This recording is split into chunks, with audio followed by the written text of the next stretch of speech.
Dear students,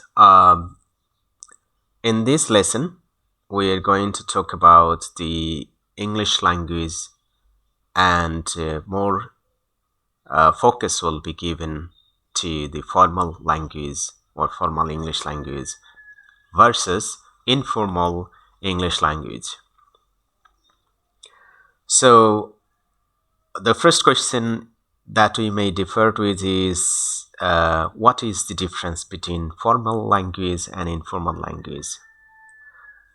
So here, as you can see, um, language is language indeed, right? Whether it is formal language or informal language, uh, whatever. But we must remember one thing, that by using language, we basically express our thoughts and feelings, and basically we want to communicate. So the first common thing about these two forms of languages, that is formal and informal languages, the common thing is that both types of language are used to make communication. So this is the point number one to remember for all of us. And then we can say that these two, why are these two forms of languages? So the answer is they are basically used in two different purposes, and they are used again in two different situations or contexts. So formal language is used in basically in written communications and in formal situations or formal contexts, while the informal language is used in informal contexts or informal situations. And there are basically three important things that make the differences between these two forms of languages. One is tone, the tone you use in speaking or the tone you use in writing. It makes a difference between formal and informal language, or we could say that tone is a difference maker between formal language and informal language. And then choice of words. What kind of words do you do you choose? It firstly depends on the situations, and secondly it depends on the relationships you have with the listener or with the audience. Let's say, for example, if it is a relationship between a boss and a subordinate, and let's say a conversation takes place between a boss and a subordinate at a very formal situation like at office, then the choice of words, meaning the choice of language, is going to be a kind of formal language. In contrast, if we take an example of an interpersonal relationship between a friend and another friend, so the relationship is friend, like a conversation takes place between two friends, then we are very much aware that the relationship here is rather informal, and the situation is like they are in the classroom and they are conversing with each other. So the choice of words, meaning the choice of language in this informal context, in this conversation between two friends, the choice of language is going to be rather informal language. So we can simply put that informal language is used between the language users who have uh, rather informal relationships, and the conversation takes place in an informal situation or context. And the other thing that we might want to take into account as a marker for making difference between formal language and informal language. It is actually the ways, the style that we put one or more put one more than one words together, like a style pronunciation of 2-3 words, like have to. We sometimes in spoken English, informal English, we pronounce these 2 words have and to, like have to. But when we use these 2 words in written English, in formal language, then we have to write separately and pronounce it separately and fully, like have to. So and then a lot of sometimes in informal, especially in spoken English, these 3 words are put together, and the pronunciation stands out in a different way, like alata. So how more than one word is put together in formal language and informal language, it is again a kind of difference that we find in between these 2 sorts of languages we use in formal situation and in also in informal situations. So here you can see that formal language is less personal, and formal language is less personal, and informal language is more personal. Formal language is usually used in writing, and it is used for professional purposes and also academic purposes, like graduate school assignment. So when you were asked to write an assignment, let's say you are doing a bachelor or master's at a university, and your teacher has given you to write an assignment, then it is pretty sure that you are going to use all the formal languages.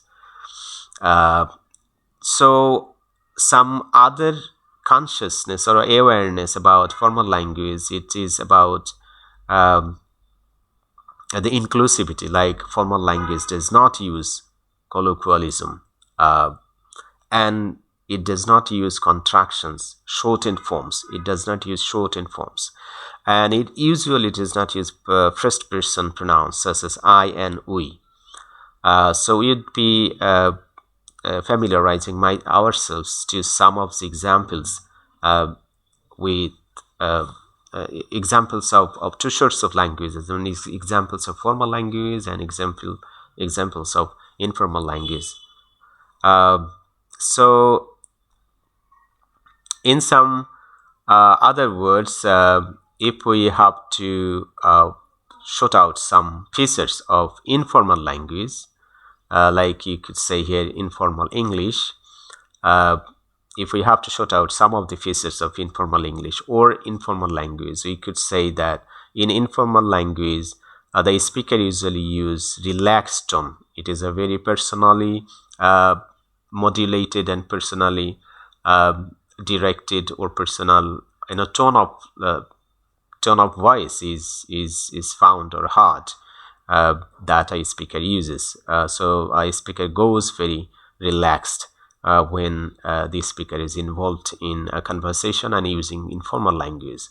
And in informal language, there are many contractions, shortened forms. The speakers use many shortened forms, and they also use idioms and slang language like wana guana. So this sort of slang language is also used in informal English or informal language. And also phrasal verbs are more used in informal languages. Another feature is if contextually taught, if contextually considered, informal English is used at a party. So a party is an informal situation or informal context. So the people involved are gathering at a party, they are very common to use informal language. And also, social media is another place or another situation or context when people might use more commonly informal English or informal language. And the last but not least, that informal language is basically used in speaking, not in writing. And then we have some other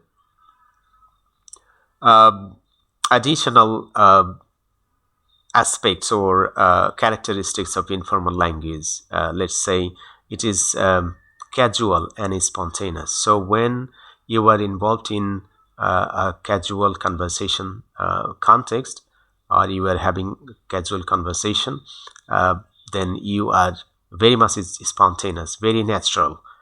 You are naturally going on speaking the language, and you are very casual. You are not formal. And informal language is used, like I said, in informal communications.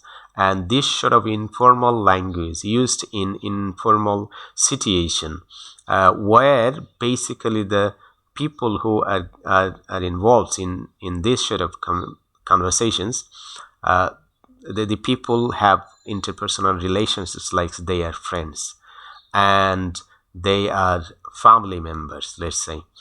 uh, and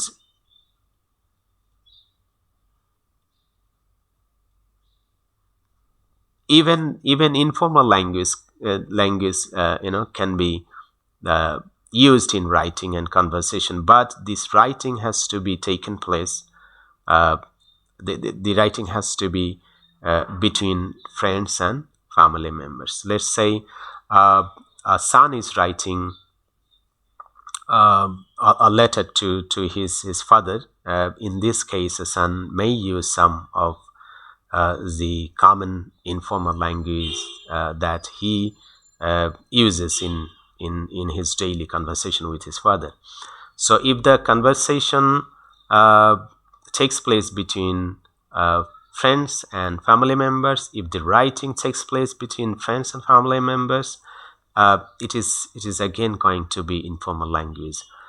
Even the informal language can be used in personal emails. If a friend is emailing to another friend, then informal language may be used.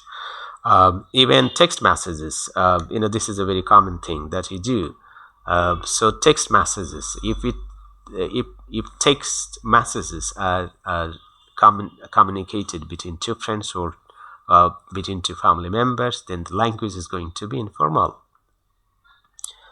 Now let's move to formal language. So what is formal language, or what are the very common and basic features of formal language?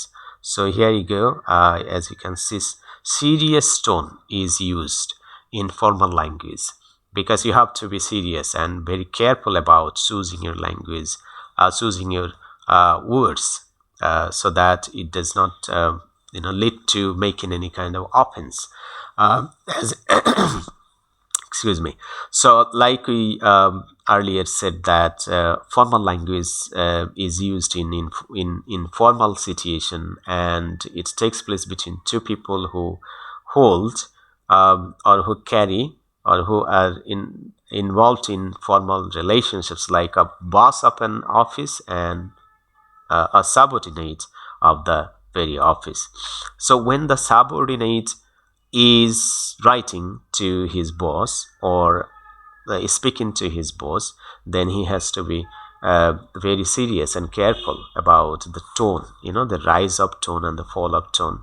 Uh, so a subordinate, for example, very naturally cannot talk to his voice with rising tone. So a care about the tone is important in the use of formal language in formal situation and informal relationships. And formal language is again very polite. It is extremely polite. So politeness is a characteristic of formal English or formal language. And formal language is used when we are at work. It is not really um, the kind of language that we use in other places. So formal language is used in all formal situations. So we usually have very common formal relationships at our workplaces. Like I said, boss and subordinate. Where do they work? A boss and a subordinate. Where do they work? They usually work at their workplaces, their offices. So this is why formal language is commonly seen to be used at workplaces or at a very formal places like offices. And formal language is again used in presentation, and this presentation can be an academic presentation or a presentation in a business situation. So in presentation you cannot use informal language because in presentation there is a speaker and there are other people to listen to. So the relationship in this case is usually very formal, so the speaker has to use formal language. Even the audience, if they have sense to speak up, they will also have to use the formal language. And formal language is more commonly used in writing. And writing what? Writing essays, and when you are writing cover letters for job applications, or you are writing an emails at workplace or offices, then these are the situations of writing. And in this kind of writings, in this sort of situations, the writer has to use all formal language. Now we have to move on to see some examples, practical examples of formal language and informal language. So first of all, here you can see the contractions. Contractions means the shortened forms. Like previously we said that shortened forms are rather informal. So if you put two words, let's say can and not, cannot.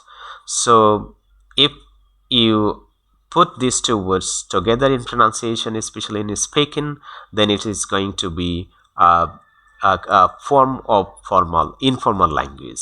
But if you put those two words separately with spaces between them, especially in writing, then it is going to take a form of formal language.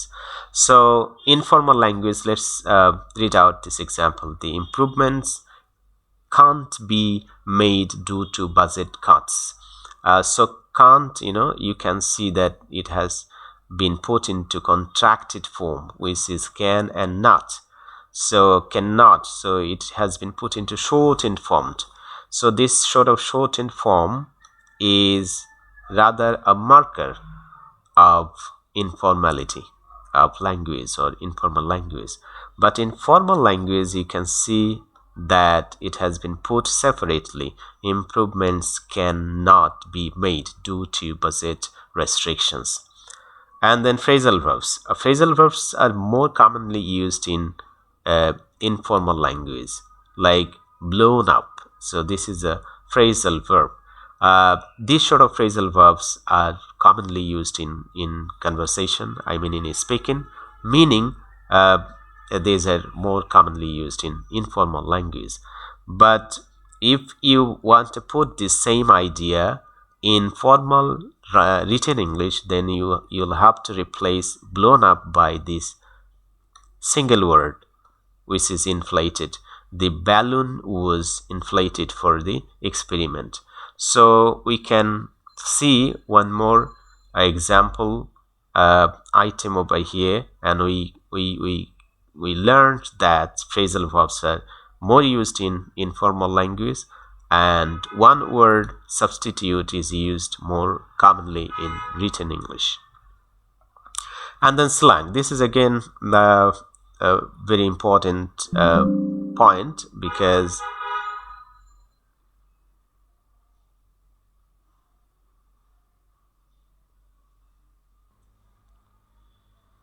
So slang, most of the times youngsters usually use slang items of language that have been kind of I mean, the youngsters, the young people, they make a kind of habit of using slang language or colloquialism, very personalized and very commonly used expressions and shortened forms of words and phrases and lexical items they use.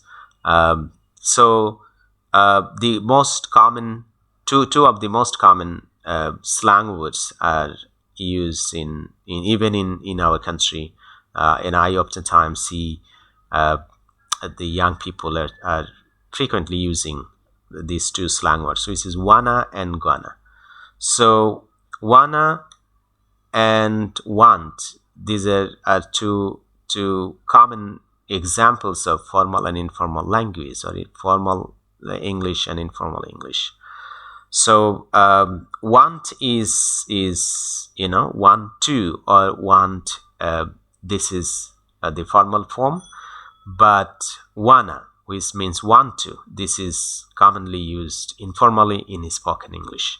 So wanna is informal and want is, or want to, is formal language. So when you are talking to your friend, which is an informal in an informal situation, when you are talking to your friend, then you can use wanna, gonna. But when you are writing an email to your boss of your office, you cannot use in that writing or in that written email the informal form. I mean, the slang word, which is wanna. You cannot write in your email that you were writing to your boss, but you have to use want. So I want to inform you that something like, blah blah blah. So when you are writing an email to your boss, you have to remember that you are going to use want, this word, but you can use wanna when you are talking to your friend. Um, so this is a bit more explained over here, like a sentence example, as you can see here. I want to pass my English exam tomorrow. This is formal. Look, this is formal use of want, but you can replace want with wanna if this is informal situation and the language is rather informal. So in that case, you can say, I wanna pass my English exam tomorrow. Another characteristic that makes differences between formal and informal languages is the use of first person pronouns. I can put this idea into other way, into some other words. So other way is spoken. First person pronoun like I and we. This is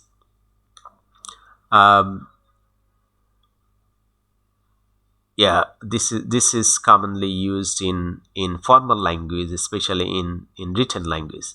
But I and we are not that much used in informal language, in spoken language, in informal situation. In that case, passive voice is used uh, to replace the use of first person pronouns like I and we. Let's say, for example, I considered various research methods for the study. So this is a formal language, right? Written